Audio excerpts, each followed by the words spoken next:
Hi guys, it's Lee here, and today I am here with Lydia. She is the fabulous Just Lyd on Wattpad. She has written God knows how many books. Chasing Lacey North, Seize the Tuesday, Leslie's Study of Femininity are the ones you probably might know. So today we're going to be doing a Q&A, answering questions that you guys have submitted to us on Ask. So without further ado, let's get started. And our first question is, when you get a story idea, where do you go from there? Does a character pop in your head and you build off of them, or do you start imagining scenes? Okay, so, well, when I start planning a story, I usually start with like a probably the most basic idea that you can imagine. So, it could be a sentence. So say for vanilla it would be like, a girl moves to a seaside town and makes a new bunch of friends. And that is the bare minimum that I would start with. And then I would build it up from there. So I would start thinking about other plot events, probably like make a list of them and try and piece them together into a plot, really basic, and then I would slot my characters in, start doing some profiling, see their traits, their personality, that kind of thing. That's when I would then start doing a detailed plot, chapter by chapter, that kind of thing, and just build it up from something really small. So what about you?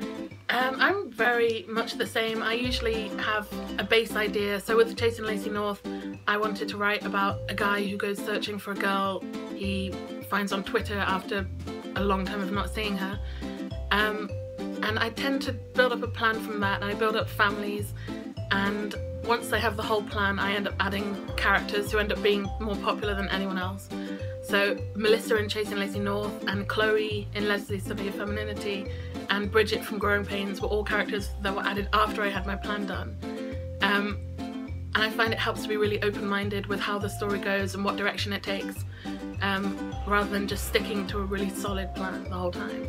Yeah, I mean, for taking Camp Runaway as an example, my original idea was I basically took two characters, Seb and Ellie, from a novel that I didn't actually write, so I gave up on that novel, but I really liked the characters and I wanted to reuse them, so I just slotted them into a different idea I had. So there's really no one way of doing it. You can think of an idea and start from anywhere, pretty much. Yeah, absolutely. I've had stories before where I've just had one scene in my head and I've built up characters and a plot around just one scene. But I would advise that once you've got those ideas, you jot them down, because even if you don't use them, they will be useful at some point in the future. So the next question that we have is how to stay committed / motivated to your idea. I've been nominated to answer this question by Lydia because apparently I'm committed to my story ideas. I have no motivation or commitment. For me it's really not that difficult because I am not the type of person that has ideas like exploding out of my head. I find it really difficult to get a story idea that I really want to stick with. So when I do, I find it pretty easy to stick with it.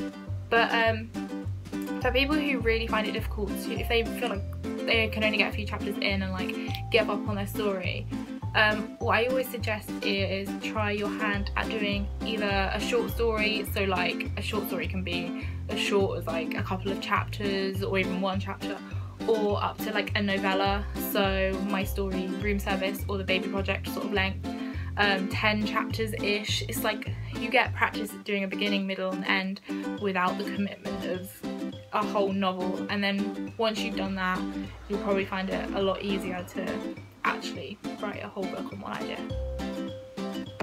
Our next question is tips on writing in the third point of view. As someone who writes third person more regularly, I'm going to answer this, so you can look at Lee in the background. One thing I struggle with writing third person is I tend to focus too much on the dialogue between characters, because it's easy to forget that the character, although you're not writing the narrative in their thoughts, they do still have thoughts and feelings, and you can end up with a narrative that is purely description of places and dialogue. So you want to try and inject more humanity into the narrative, and though it should be, generally a third person narrative is going to be a bit more formal, you don't have to stick to those rules. There are no rules of writing. So just don't forget that. Don't forget that. Don't forget that third person, your characters still do have thoughts that you need to try and portray in the narrative. rather than just having them tell everything through the dialogue. Yeah, you don't want to take any tips from me on third person, considering my third person story was Serenity Falls, so enough said. Okay, so the next question I have, which I am going to take, is how to write while doing GCSEs or A-levels.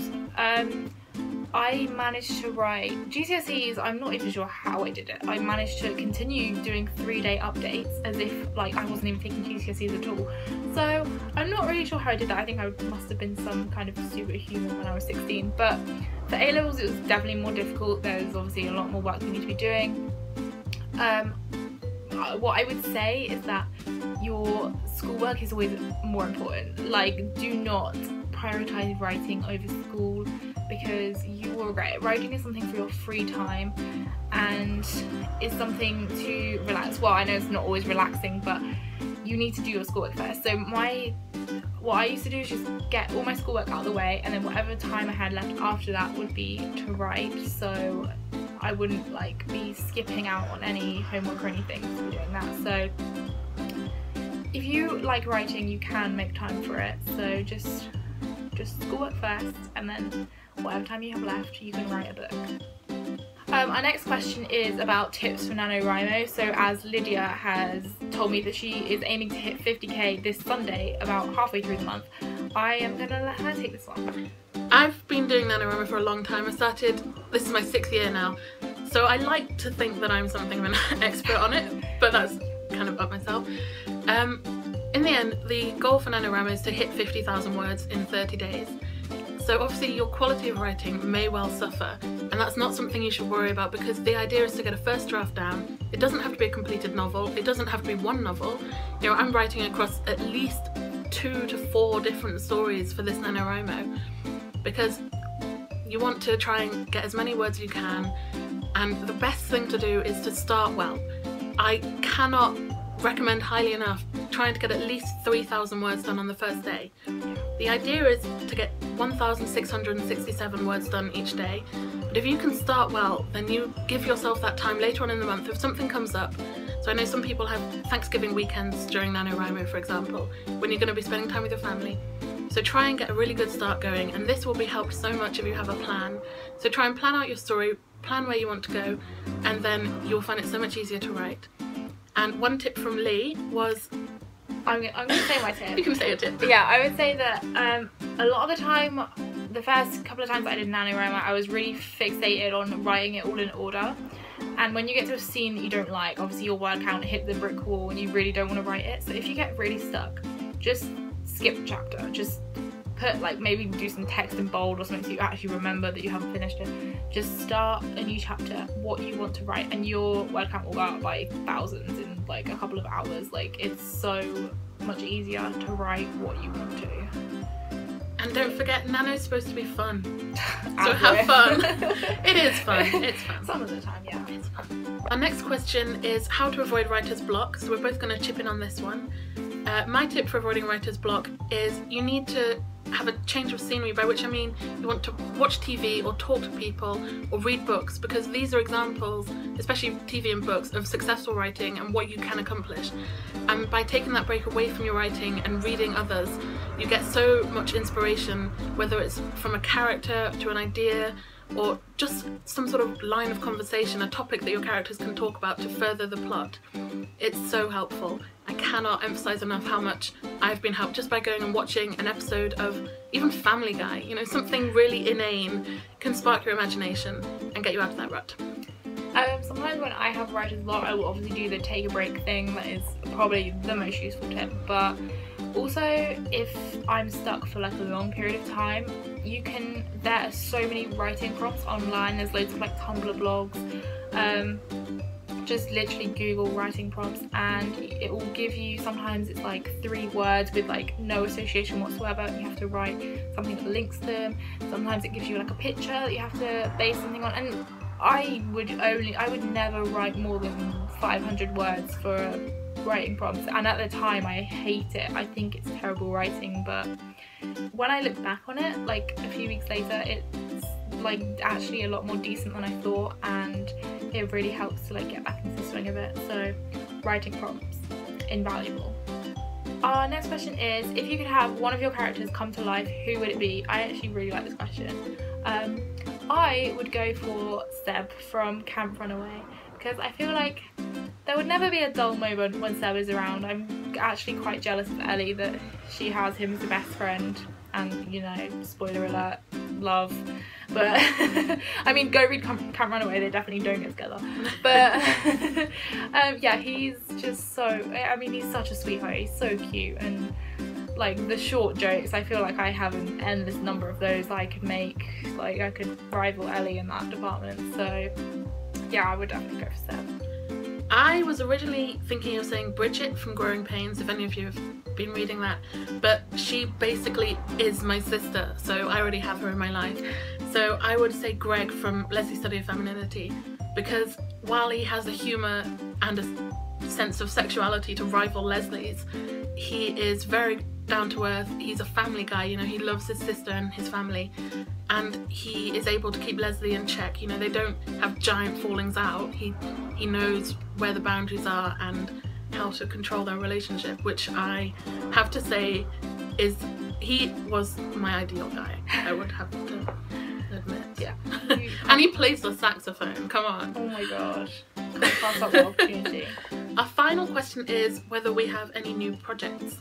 So I am currently working on my NaNoWriMo project, which isn't on Wattpad, but I have been talking about it online, called The Dad Hunt, which is about a girl who takes her boyfriend on a trip up north to find her dad, who she's never met, which sounds horrendously cliche, but I assure you it's not, so you should definitely read it when it comes out.